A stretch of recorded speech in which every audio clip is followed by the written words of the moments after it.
the electric field. We start the comparison with the gravitational field. We have Earth and we have a point above Earth and we have a mass there. You can calculate the force on the mass with Fg, with the formula Fg is m times small g, which is our gravitational field constant, 9.8 Newton per kilogram.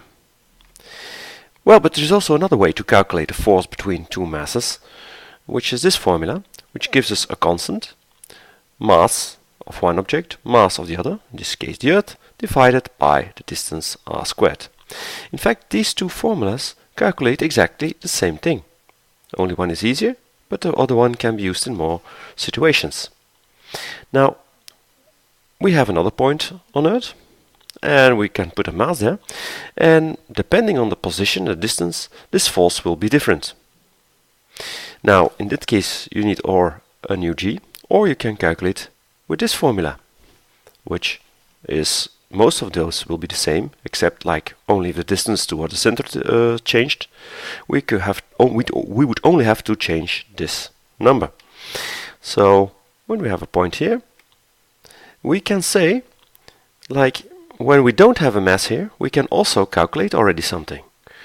Namely, the magnitude of the gravitational field constant here. So we have one number for this, and now we can put each time a different mass in that point. Or we can calculate the gravitational field constant here. And then we know we only have to put a mass in there, and then we can calculate it. Or we can each time use this formula. Well, we will do the same, for example. We will do the same with electrical field. For example, the g here, small g, is, in fact, if you calculate, you see g times m Earth r squared, or mg, these m's are the same. So in fact, the g here is the same as those three values, g, the mass of the Earth, and the distance squared. So we can calculate, in fact, for every point on Earth, we can calculate the strength of the gravitational field constant. What has this to do with the electrical field? Well, let's see. Let's imagine we have a negative charge here. And we have a point here where we have a positive charge. You already know how to calculate the force in that one with Coulomb's law.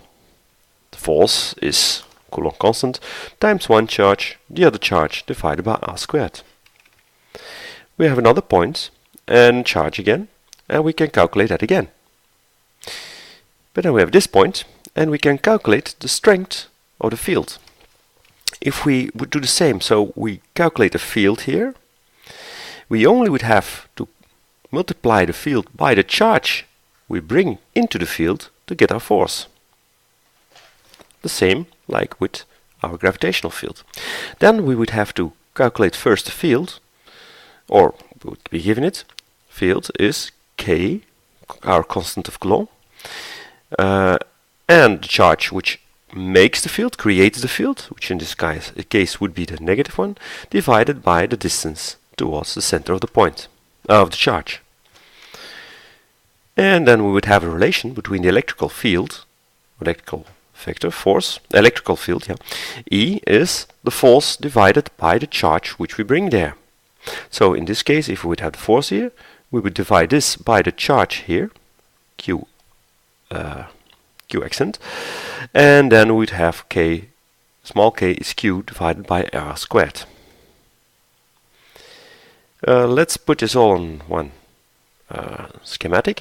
Force between two objects with mass. We have here the force between two objects with mass from Newton. Force between a mass on a certain point on Earth and the Earth. And then we have the strength of the gravitational field.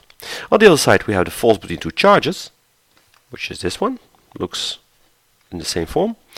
And we can, in the same analogy, we can deduce the force on an electrical charge in a certain field.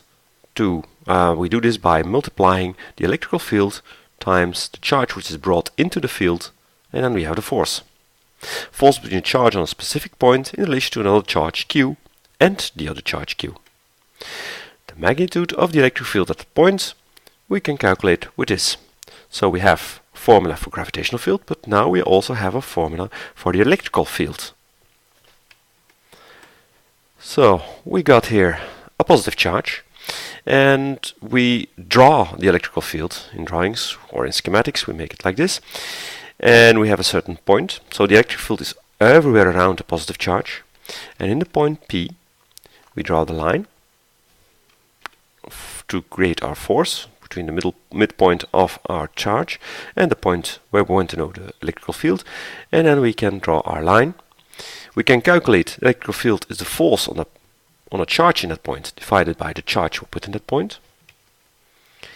The direction of our electric field is given here by this arrow, and the point of action is here. Then we have a negative charge. We draw all these lines towards the negative charge. We have a point here, the same line of work, and then we have our direction here, and we calculated the magnitude. This is as a vector, this is with magnitudes. We calculate like that, which is the direction here. Oh, sorry. And then we have one important rule to remember. An electrical field goes from a positive charge towards a negative charge. Always away from a positive charge and towards the negative charge. When we have our electrical field like this, and we have it in this point, it goes away like here. In that point it goes away like there. If we put a negative charge there, it will go towards a positive charge, which is kind of logical. Negative, positive attract. If I would put a positive charge here, it would feel the force in that direction. On the other hand, if we have a negative charge which creates a field, and the field goes towards the negative charge, when we have here a point and put a negative charge there, the negative charge would go in this direction, here. But the field is towards the negative charge, of course. On the other hand, we have the field here towards the negative charge, but we put a positive charge here, and it will go towards the negative charge. Why do we see all this? Well, we got another important rule. The force working on a positive charge is in the same direction as the field. So we put a positive charge in a field, we'll see that the force is in the same direction. The force working on a negative charge is in the opposite direction to the field. Like here, field goes this direction, force that direction. Field this direction, force that direction. Which is important because now we can see, because minus negative attract each other, but maybe we only get to see the field and not the charge which creates the field. Then we'll know that always, the rule is always, the force working on a positive charge is in the same direction as the field, the force working on a negative charge is in the opposite direction of the field. Well, we got here our charge Q1, distance towards a certain point is R, and we have an electrical field E1, which is in this case away from a positive charge, and we can calculate it with this formula. E1 is Coulomb's constant times the charge which creates the field divided by the distance between center of the mass of the charge and the point where we want to calculate the electrical field. When we put then a second charge in there, for example a negative one, it will of course feel a force towards the positive charge, or in other words against the electrical field, and we can calculate the force by multiplying the new charge here times the electrical field which is present there. And we see here quantity is electrical field, symbol is E, unit capital E, unit is Newton per Coulomb, and symbol is Newton per Coulomb, capital N divided by capital C. Let's see one example. Find the magnitude of the electrical field created by a charge of 20 millicoulombs in a point on 10 centimeters of the charge. Next, find the force on a charge of 5 microcoulombs which is brought into that point. Given is this situation, so we have the charge, the first charge, which is 20 millicoulombs, situated here, and then we have a point at 10 centimeters. We have to calculate the electrical field there, and we bring afterwards a charge of 5 microcoulombs in there. Find us the electric field and the force. First, the electric field solution. The electrical field is the constant of Coulomb, 8.99 times 10 to the 9th power. And then we multiply it by the charge which creates the field, 20 times 10 to the minus 3rd Coulomb. And then we divide it by 10 times 10 to the minus 2 meters, because it's centimeters, so 10 to the minus 2 meters, and that's squared. Don't forget the square, it's something a lot of my students forget. And then we calculate it, and we have 1.8 times 10 to the 10th Newton per Coulomb. Just calculate this one.